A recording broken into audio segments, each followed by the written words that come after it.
Wir steigen ein heute mit dem Thema Jesus sagt, ich komme wieder. Das ist nicht eine Idee von uns, sondern es hat Jesus uns gesagt. Und da wollen wir heute einsteigen. Und ich habe gedacht, als Start wäre es spannend von euch einmal zu hören, was bedeutet dieses Thema für euch. Wir machen eine kurze Umfrage. Ihr braucht euer Handy. Ihr könnt schon mal scannen hier vorne, aber füllt es noch nicht aus. Also hier steht jetzt der QR-Code, es geht zu einer Umfrage. Ihr könnt das scannen. Und da ist die Frage, wie fest freust du dich oder erwartest du das Wiederkommen von Jesus? Am liebsten, es wäre direkt jetzt in diesem Moment. Vielleicht denkst du aber auch, ja, es kann auch ein bisschen später sein, in ein paar Wochen, vielleicht irgendwann im Leben, in ein paar Jahren.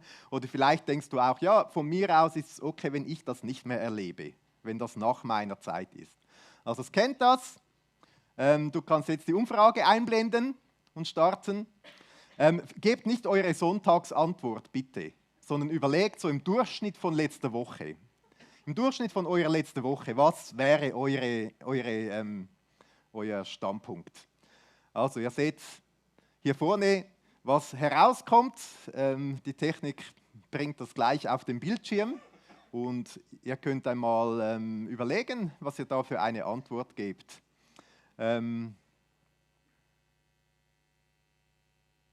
Wer noch draufgehen will, man kann auch eingeben, menti.com und den Code, der oben steht. Ich sehe, es haben schon viele ausgefüllt. Also was würdet ihr sagen? Am besten wäre, Jesus kommt gleich jetzt, in circa einer Woche, in ein paar Jahren oder vielleicht besser, wenn ich dann schon gestorben bin.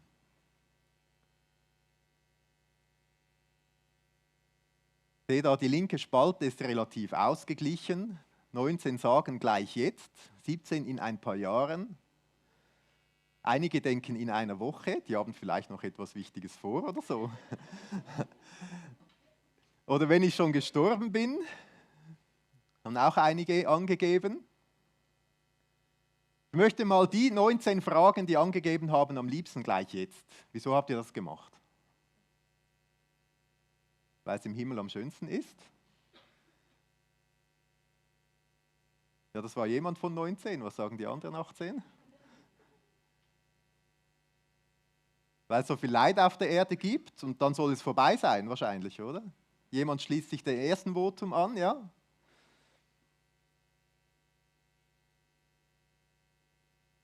Okay, ich finde eine gute Frage zum Start. Stell dir mal diese Frage.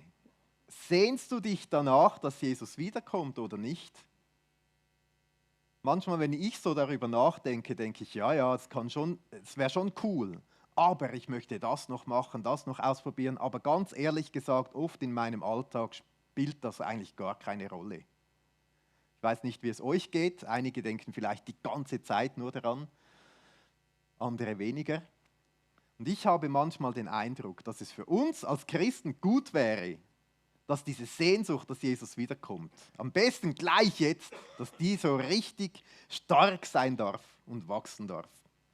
Und das ist so ein Thema, das lassen wir heute aufploppen, ist aber überhaupt kein neues Thema. Schon zur Zeit von Jesus gab es dieses Thema, diese Frage. Und wir machen heute eine Zeitreise, also zuerst eine geografische Reise. Hier reisen wir mal nach Jerusalem, so wie das heute ausschaut. Der Tempelbezirk mit diesen muslimischen Heiligtümern auf dem Tempelberg. Wir reisen jetzt aber 2000 Jahre zurück, da hat es ein bisschen anders ausgeschaut mit dem herodianischen Tempel. Und wir gehen in eine Szene hinein, kurz bevor Jesus ans Kreuz gegangen ist. Seid ihr bereit für eine Zeitreise?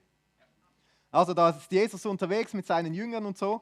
Und er ist nach Jerusalem hineingezogen. Das war ein wahnsinniges Fest. Die Leute haben gejubelt und sich gefreut.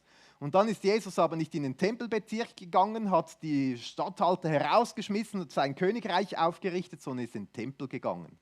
Ist in den Tempel gegangen, hat dort die Händler hinausgeworfen und hat gesagt, das ist das Haus, wo man Gott begegnen soll.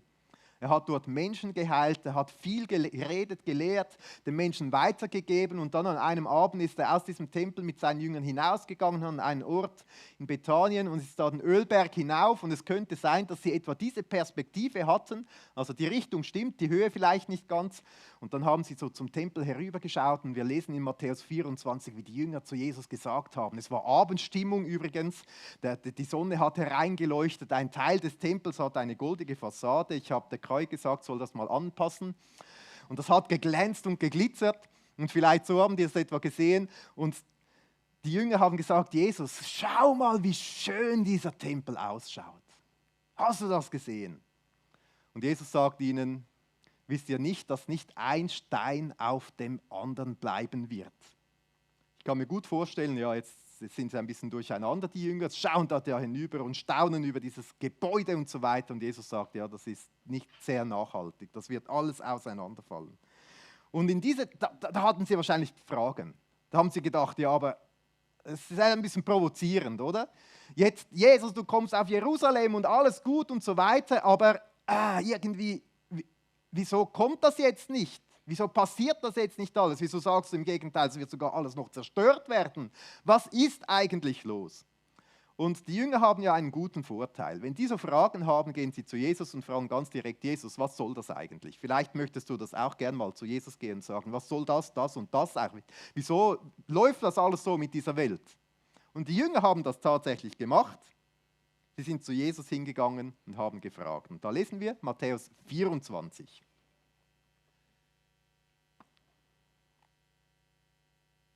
Da heißt es im Vers 3, als er aber auf dem Ölberg saß, traten seine Jünger für sich allein zu ihm und sprachen, sage uns, wann wird das sein und was ist das Zeichen deiner Ankunft und der Vollendung des Zeitalters?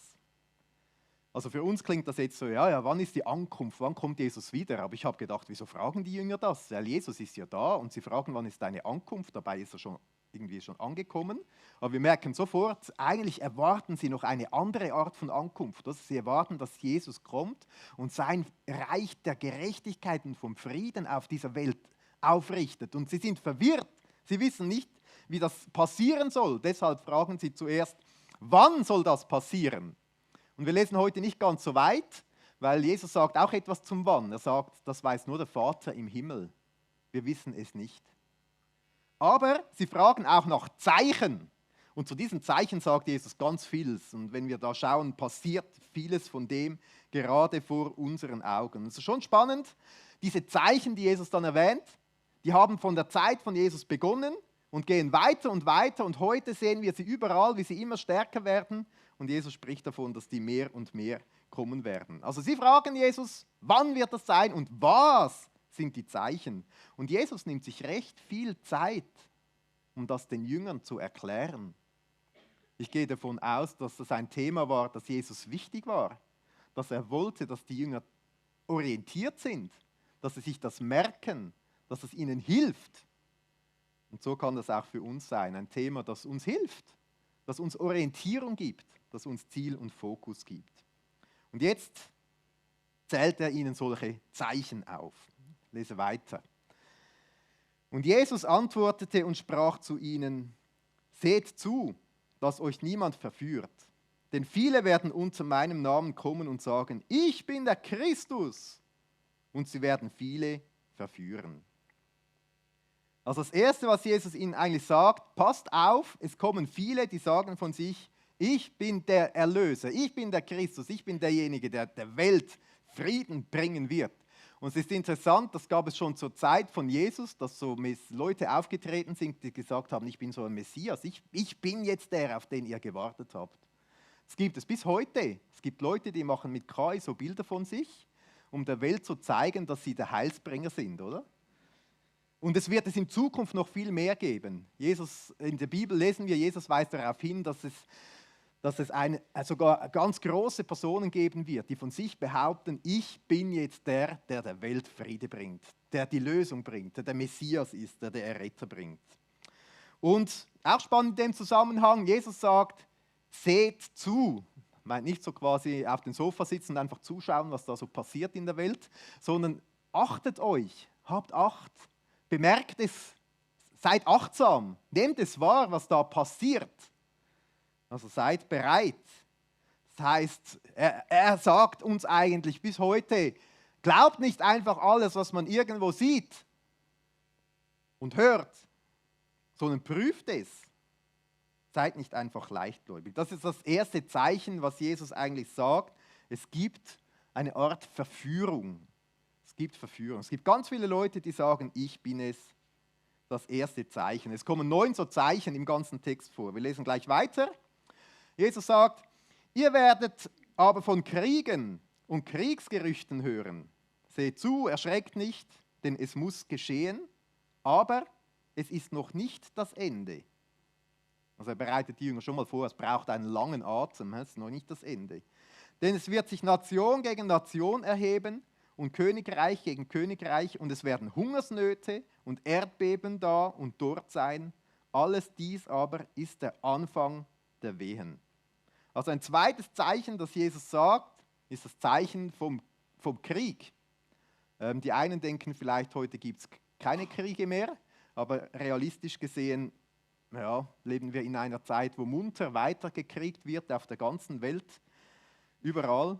Ein Zeichen, was genannt wird, sind Hungersnöte. Also wenn ich in meinen Kühlschrank schaue, habe ich keine Hungersnot. Ihr wahrscheinlich auch nicht und wir in unserer wohlstandsverwöhnten Schweiz nehmen das manchmal gar nicht wahr. Aber es gibt gemäß dem Global Network Against Food Crisis aktuell 266 Millionen Menschen auf der Welt. Also 266 Millionen ist noch viel. Menschen, die bedroht sind von einem hohen Level an akuter Ernährungsunsicherheit. Erdbeben, Naturkatastrophen, ein viertes Zeichen. Und Jesus sagt, all diese Dinge passieren und passieren, erschreckt nicht. Ich weiß nicht, wie es euch geht, wenn ihr mal die Nachrichten hört oder schaut, Dinge aus der Welt mitbekommt. Manchmal ist es ja schon einem zum Erschrecken zumute. Aber irgendwie hat Jesus den Eindruck, wenn wir von all diesen Dingen hören, sollten wir nicht erschrecken. Und ich finde das schon noch interessant. Wieso? Wieso will Jesus, dass wir nicht erschrecken? Was ist eigentlich sein Gedanke dahinter? Wieso erzählt er den Jüngern das? Eigentlich macht das ja Angst, aber sagt, erschreckt nicht. Und was hier in diesem Text vorkommt und was durch diesen ganzen Antwort von Jesus hindurchzieht, ist dieses Bild. Er sagt, das ist der Anfang von den Wehen. Das ist das Bild, was hier drin steckt. Wehen, der Anfang und irgendwann kommt die Geburt. Ich mache das mal grafisch dahin. Für all diejenigen, die nicht so wissen, wie das ist. Da war Jesus am Kreuz. Er ist in den Himmel gegangen und er sagt, da beginnt etwas, das ist wie Wehen. Es beginnt klein, wird immer größer und immer stärker. Das ist das Bild, was Jesus gibt. Er sagt, irgendwann komme ich dann wieder. Und bis dann verhält es sich wie Wehen. Interessantes Bild, oder? Also, ich kann ja da nicht so aus eigener Erfahrung reden, aber als unser erstes Baby auf dem Weg war, sind wir in so einen Geburtsvorbereitungskurs gegangen. Das war wichtig, dass da der Mann auch dabei war. Und das war einerseits sehr spannend, weil ich habe da ganz vieles natürlich über die Geburt auch gelernt, aber wir wurden auch richtig vorbereitet, oder? Dass man sich das ein bisschen vorstellen kann. Da kommt am Anfang, beginnen die Wehen irgendwie, man redet da von der Eröffnungsphase und dann geht es immer weiter. Die Abstände werden immer kürzer, die Wehen werden immer intensiver und es ist eigentlich noch gut, wenn man das vorher so weiß, auch was das Ziel vom Ganzen ist, oder? Ich meine, wieso passiert das alles? Weil irgendwann kommt ja das Baby auf die Welt. Ich habe mir schon manchmal gedacht, wieso tut man sich das bis heute immer wieder, wieso tun sich das so viele Menschen an, sich auf diese Wehen einzulassen? Was würdet ihr sagen? Wieso tut man sich das an? Wieso? Wegen der Freude nachher? oder? Da kommt etwas, das, das fragen sich ja viele gar nicht, ob man es sich überhaupt antun will. Man lässt sich darauf ein, weil man hat ein Ziel, etwas vor Augen, das viel größer und viel schöner ist. Und ich weiß nicht, heute ist ja Muttertag, ich weiß nicht, wie es euch Müttern geht, wenn ihr zurückschaut. In dem Moment, als ihr euer frisch geborenes Baby in den Händen halten konntet, euer Kind, und zurückdenkt an all die Strapazen, es fällt wahrscheinlich nicht mehr groß ins Gewicht, oder? Und Jesus sagt, Kriege, Hungersnöte, Erdbeben, es ist der Anfang von den Wehen.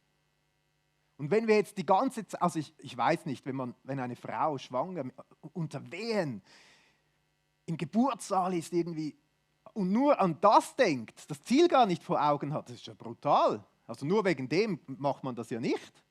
Also es wäre ja verrückt. Aber mit dem Ziel vor Augen denkt man, ja, kein Problem. Also vielleicht schon. Aber das schaffen wir. Irgendwie geht das schon. Weil es wartet ja etwas viel Besseres, etwas Größeres. Und deshalb sagt doch Jesus, erschreckt nicht. Also wenn man weiß, was das Ziel ist, erschrickt man nicht, auch wenn die Wehen immer zunehmen und immer stärker werden und immer größer werden und auf eine Zuspitzung hinlaufen. Also das ist so das Grundprinzip, das Grundbild, was Jesus hier hat in diesem Text drin. Diese Geburt, diese Wehen. Und in diesem Zusammenhang zählt er dann auch weitere von diesen Zeichen auf, die passieren. Ich lese weiter im Vers 9. Dann werden sie euch in Bedrängnis überliefern und euch töten. Das sagt er zu den Jüngern, zu denen, die Jesus nachfolgen, oder? Und ihr werdet von allen Nationen gehasst werden um meines Namens willen. Und dann werden viele zu Fall kommen und werden einander überliefern und einander hassen. Und viele falsche Propheten werden aufstehen und werden viele verführen. Und weil die Gesetzlosigkeit überhand nimmt, wird die Liebe der meisten erkalten. Wer aber ausharrt bis ans Ende, der wird gerettet werden. Und dieses Evangelium des Reiches wird gepredigt werden auf dem ganzen Erdkreis, allen Nationen zu einem Zeugnis, und dann wird das Ende kommen. Vielleicht denkst du manchmal, ja, das Ende, ich weiß nicht, ob ich das erleben will. Aber wenn wir an dieses Bild von den Wehen und der Geburt denken, ja bitte, bitte, das Ende soll endlich kommen. Dann ist die Geburt da und dann wird das Ende kommen. Also werden ein paar weitere dieser Zeichen aufgezählt. Jesus sagt ihnen, erschreckt nicht, wenn ihr merkt, dass diejenigen, die mir nachfolgen, verfolgt werden. Wenn die Christen verfolgt werden. Und tatsächlich gibt es nach wie vor, ich habe bei Open Doors kurz geschaut, aktuell auf der Welt 388 Millionen Christen, die verfolgt werden. Und zwar nicht ein bisschen, sondern das sind diejenigen, von denen es heißt, dass sie in einem hohen Maß an Verfolgung und Diskriminierung ausgesetzt sind. Also ich habe mir vorgestellt, 388 Millionen, es ist, wenn man die ganze Schweiz nimmt, wenn alle in der Schweiz Christen wären und das 43 Mal. So viele Christen werden aktuell zur jetzigen Zeit auf unserem Planeten verfolgt. Also das ist etwas, wo wir sehen, das spitzt sich tatsächlich zu. Letztes Jahr wurden von Open Doors gezählt 4.849 Märtyrer. Also Menschen, die aufgrund ihres Glaubens an Jesus gestorben sind. Tatsächlich 2025. Top aktuelles Thema. 3.632 Kirchen wurden angegriffen oder mussten geschlossen werden aufgrund von Verfolgung. Also manchmal denke ich, wir können schon wahnsinnig dankbar sein für den Ort, wo wir leben dürfen, für den Frieden, den wir hier haben dürfen. Es ist ganz anders an vielen Orten auf der Welt. Ich habe auch in diesem Ranking von diesen Ländern gesehen, wo das besonders schlimm ist. Da sind einige Feriendestinationen recht hoch im Kurs. Und ich denke mir, vielleicht, wenn ihr nächstes Mal irgendwo in Sharm el-Sheikh am Strand liegt oder auf einer Malediveninsel, dann denke ich, wäre es schon das Mindeste, einfach für die Menschen, die dort verfolgt werden, auch Fürbitte zu tun und für sie einzustehen und für sie zu beten, dass sie doch beschützt und bewahrt bleiben, die Kraft von Jesus in diesen Momenten erleben dürfen. Also das 5. Zeichen, das Jesus sagt, aber auch da, erschreckt nicht. Er sagt aber auch Dinge, wo man wirklich erschrecken könnte. Er sagt, viele werden zum Fall kommen. Viele werden vom Glauben abfallen. Ich habe mir gedacht, dass vielleicht Verfolgung kennen wir nicht so, aber dieser Abfall vom Glauben.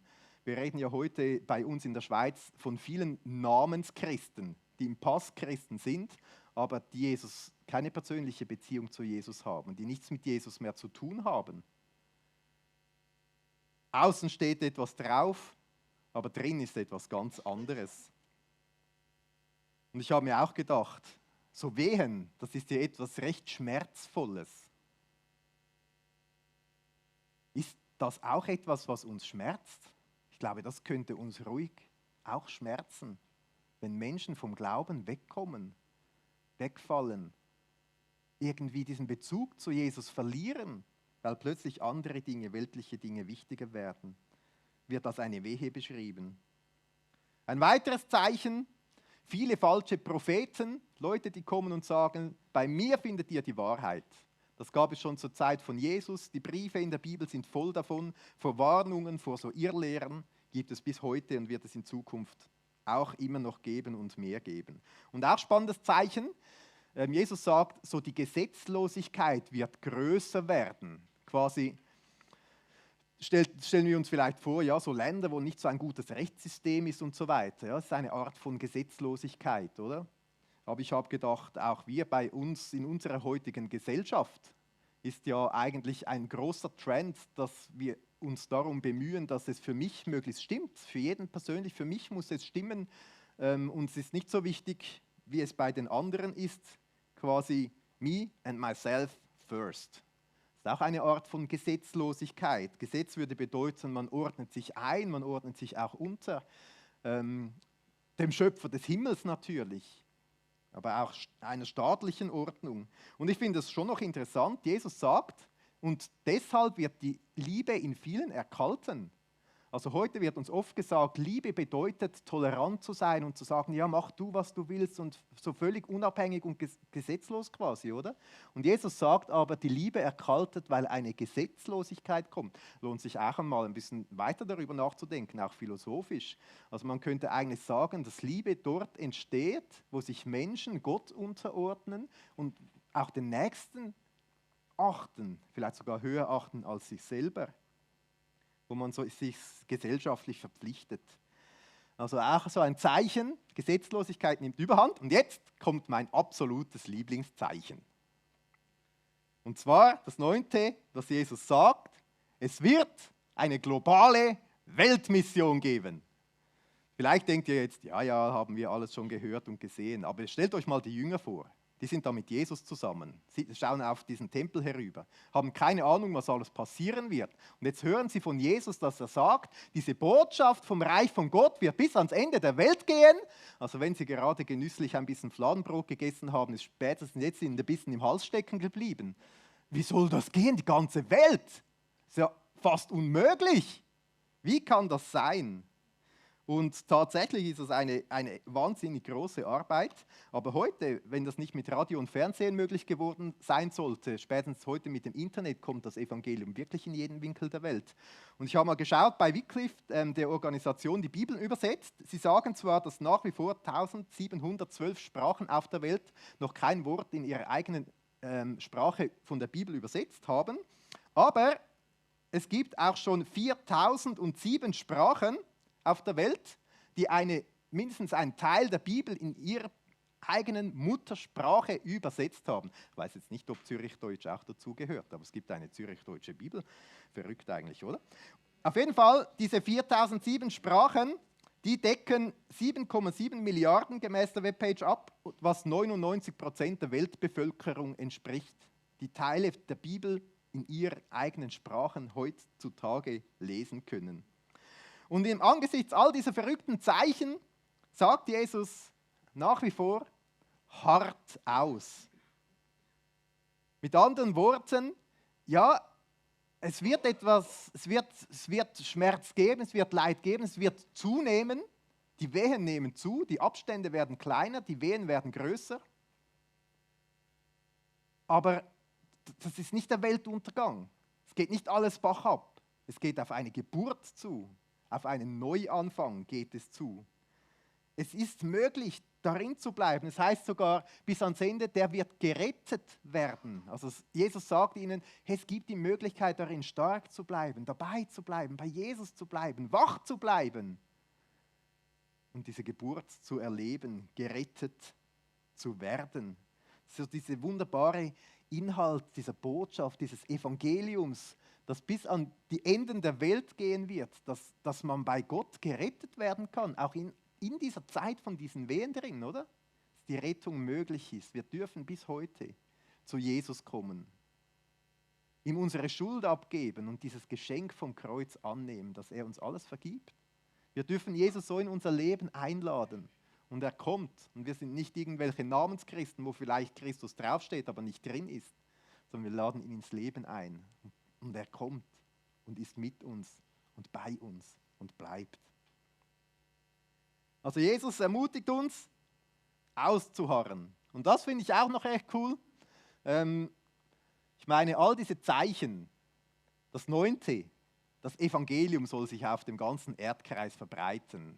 Bei den anderen Zeichen, bitte gebt dort nicht Gas. Also wir müssen nicht dafür schauen, dass noch mehr Kriege kommen und noch mehr Hungersnöte und so weiter. Aber bei dem können wir Vollgas einsteigen. Deshalb gefällt mir das auch besonders. Und jetzt wird es aber ganz konkret. Jesus redet zu den Jüngern ja konkret. Wir lesen mal weiter, was Jesus da weiter sagt, Vers 15. Der Prophet Daniel hat von dem Gräuel der Entweihung gesprochen, der am heiligen Ort stehen wird. Wer das liest, der überlege, was es bedeutet.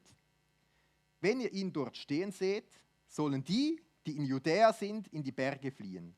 Wer sich gerade auf dem Dach seines Hauses aufhält, soll nicht erst noch hinuntersteigen, um seine Sachen aus dem Haus zu holen. Und wer auf dem Feld ist, soll nicht mehr nach Hause zurücklaufen, um seinen Mantel zu holen. Wie schwer werden es die Frauen haben, die in jener Zeit ein Kind erwarten oder stillen. Betet auch, dass ihr nicht im Winter oder in einem Sabbat fliehen müsst. Also Jesus macht hier die Jünger darauf aufmerksam, dass in der Schrift, in der Bibel ja auch einiges zu diesem Thema steht, sogar sehr viel. Er verweist sie auf eine Stelle im Daniel 11, Vers 31 heißt es, und sie werden das Heiligtum, die Bergfestung entweihen und werden das regelmäßige Opfer abschaffen und den verwüstenden Gräuel aufstellen. Und es ist interessant, oder? Das lehrt uns ein bisschen etwas über die Prophetie, wie Jesus ihnen von der Zukunft spricht. Weil die Jünger haben das gehört und haben gedacht, das ist ja eigentlich schon passiert. Das, was Daniel da gesagt hat in den Schriften, ist eigentlich schon passiert. Weil es war 168 vor Christus, da ist ein Antiochus Epiphanes IV. Gekommen nach Jerusalem, hat Jerusalem erobert, hat den Tempel entweiht, hat aus dem Altar hat aus dem ganzen Tempel einen Zeus-Tempel gemacht, hat eine neue Goldplatte über den Altar gezogen und hat dort dem Zeus Schweine opfern lassen. Und ihr könnt euch vorstellen, das ist alles, was heilig wird, ist hier eigentlich kaputt gemacht. Alles, was den Juden heilig war, ist hier vor die Hunde gegangen. Auf jeden Fall haben die gedacht, es ist schon passiert. Und jetzt sagt Jesus ihnen, Achtung, es wird passieren, oder? Es wird noch mehr passieren. Wir haben wieder das Bild, es ist schon passiert. Jesus sagt, es wird kein Stein auf dem anderen bleiben. 70 nach Christus haben die Römer den Tempel entweiht, haben den Reichsadler aufgestellt und gesagt, der muss angebetet werden, haben den Tempel vollständig zerstört. Und tatsächlich haben die viele Juden das, was Jesus hier gesagt haben, oder sie waren schon Christen, haben das ernst genommen, sind aus Jerusalem herausgeflohen, zum Glück, und wurden verschont. Und aber wenn wir jetzt in der Bibel lesen, in der Offenbarung zum Beispiel, lesen wir, dass sich das auch zuspitzen wird, dass das mehr werden wird. In der Offenbarung 13, Vers 14 heißt es, dass ein großes Bild des Gräuels aufgestellt wird, das die ganze Welt anbeten soll. Also Jesus spricht da von etwas, das war mehr und mehr und wird in Zukunft noch mehr sein. Er sagt Jesus aber auch ein paar Dinge, die man konkret tun soll. Auch darauf wollen wir achten. Das Erste, was er sagt, wer das liest, überlege, was es bedeutet. Also bitte, finde ich cool, oder? Nicht einfach alles glauben, was man hört, sondern die Bibel lesen, das Wort nehmen und überlegen, was bedeutet das? Das ernst nehmen, da hereinzuschauen. Jesus sagt auch, wenn irgendwo jemand kommt und sich in den Tempel quasi hineinsetzt, an den Ort des Heiligen, vielleicht können wir heute auch sagen, die Bibel sagt, die Gemeinde ist wie ein lebendiger Tempel, wo Gott gegenwärtig ist.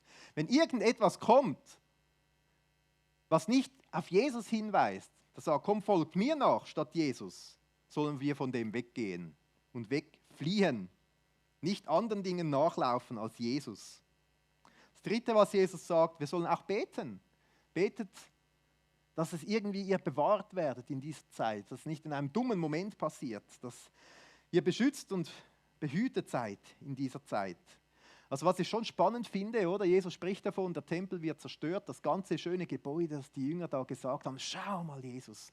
Aber Jesus trauert nicht diesem Gebäude nach, sondern Jesus sorgt sich um die Menschen. Und das ist auch heute für uns so. Jesus macht sich nicht Sorgen um Gebäude oder Institutionen oder so, sondern ihn interessieren wir Menschen. Du interessierst ihn. Das ist das Wichtige für ihn. Und jetzt denken wir vielleicht, ja gut, können wir jetzt diesem Ziel endlich entgegenkommen? Oder alle, die in Geburtswehen liegen, sind froh, wenn es dann endlich soweit ist, oder? Und so geht es auch weiter in unserem Text. Denn dann, Vers 21, denn dann wird große Bedrängnis sein, wie sie von Anfang der Welt bis jetzt nicht gewesen ist und auch nie sein wird. Also Jesus sagt eigentlich, ja, das war jetzt schon schmerzvoll, aber dann wird es groß sein.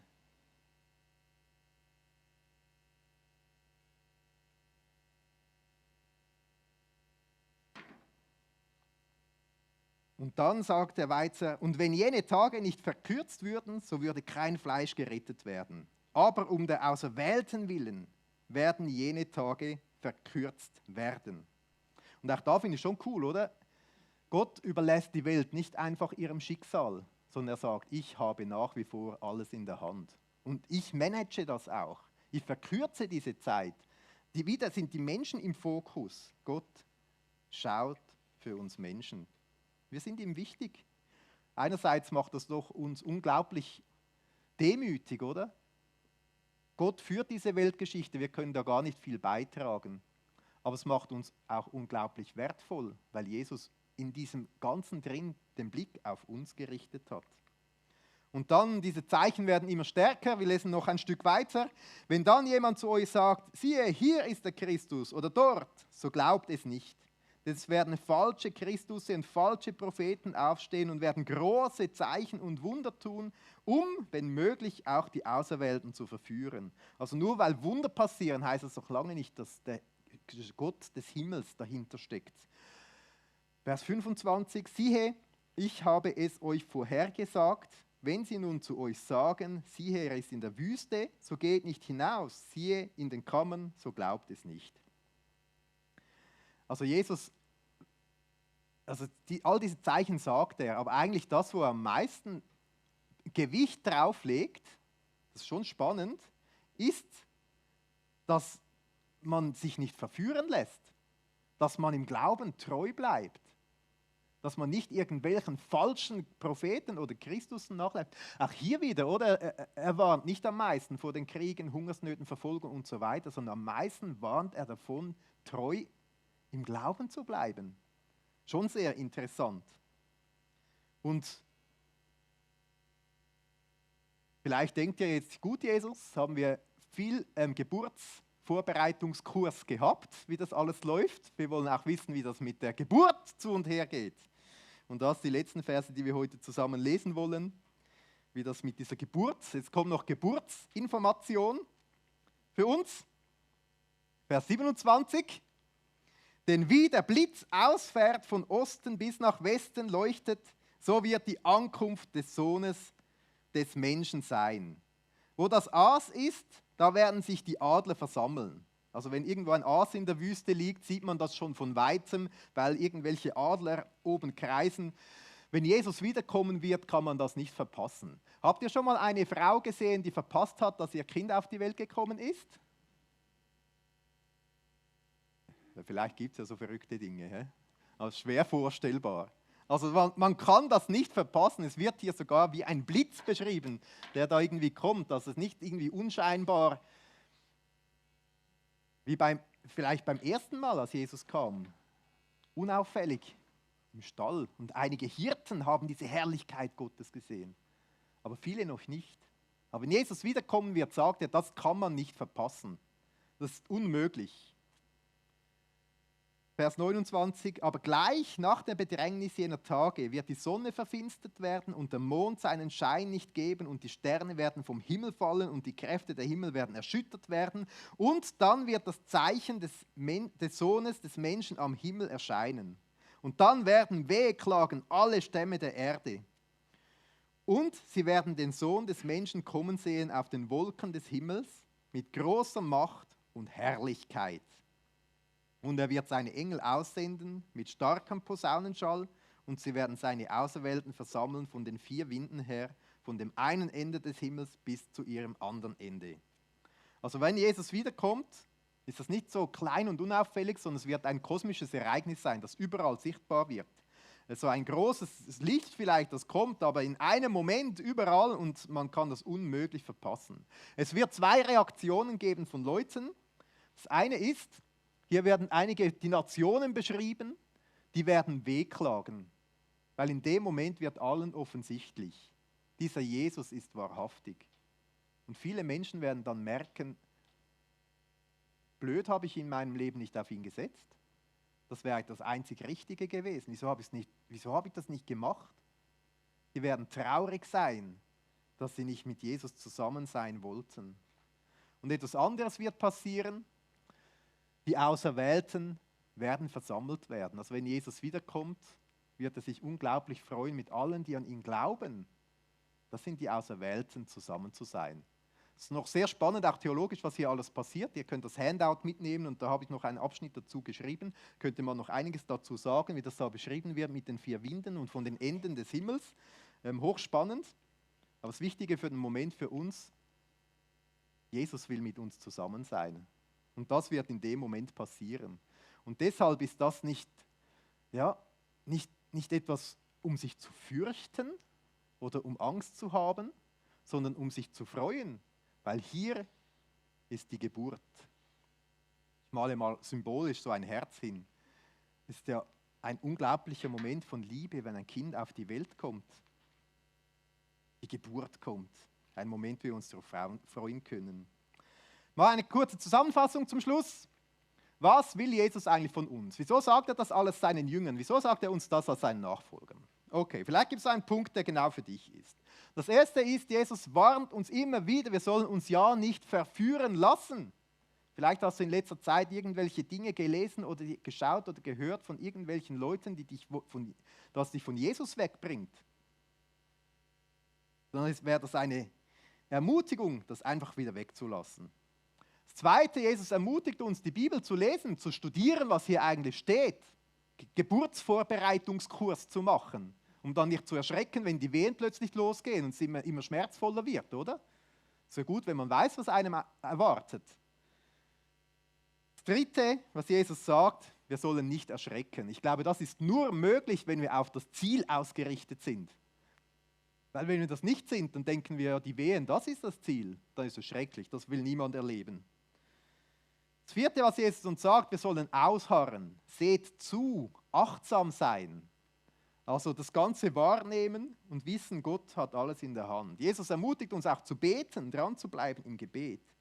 Aber vielleicht schon das Allerwichtigste vom Ganzen ist einfach dieses Ziel im Fokus zu behalten. Dieses Ziel. Ich möchte euch das heute mitgeben, so als ein Bild. Wenn Jesus von seinem Wiederkommen redet, manchmal haben sie so Gedanken von Angst. Lieber will ich das nicht erleben, oder? Haben einige Leute gesagt, lieber will ich das nicht mehr erleben. Aber die Geburt, eigentlich das Ziel vom Ganzen, ist das Schönste, was es geben kann. Und deshalb wollen wir uns in dieser Serie auch Zeit nehmen, um darüber zu reden, was passiert denn eigentlich, wenn Jesus wiederkommt. Also nimm das mal mit als Bild. Ich habe ein Zitat von Dr. René Pasch. Er ist Experte in Apokalyptik. Er sagt, die Wiederkunft Christi wird an so vielen Stellen der Bibel angekündigt. 1527 Mal im Alten Testament und 319 Mal im Neuen Testament. Ich habe nicht nachgezählt, ihr könnt ja mal. Dass nach der Geburt und dem Tod des Erlösers für den Christen nichts von größerer Bedeutung ist. Also lass uns das zur großen Bedeutung werden. Diese Geburt von dem Neuen, das kommt. wenn Jesus wiederkommt. Vielleicht denkst du ja, spannend, ich wünschte mir sofort, es könnte jeder Moment soweit sein. Die Zeichen sind eigentlich alle eingetroffen. Also vielleicht schon jetzt. Oder heute Nachmittag. Vielleicht denkst du auch, ja, die haben schon 2000 Jahre, haben wir Christen gewartet. Vielleicht geht es noch ein bisschen länger. Aber es kann ja auch sein, dass man schneller Jesus gegenübertritt, als einem lieb ist.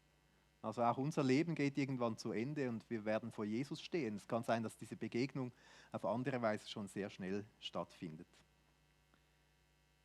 Ich möchte ins Gebet gehen.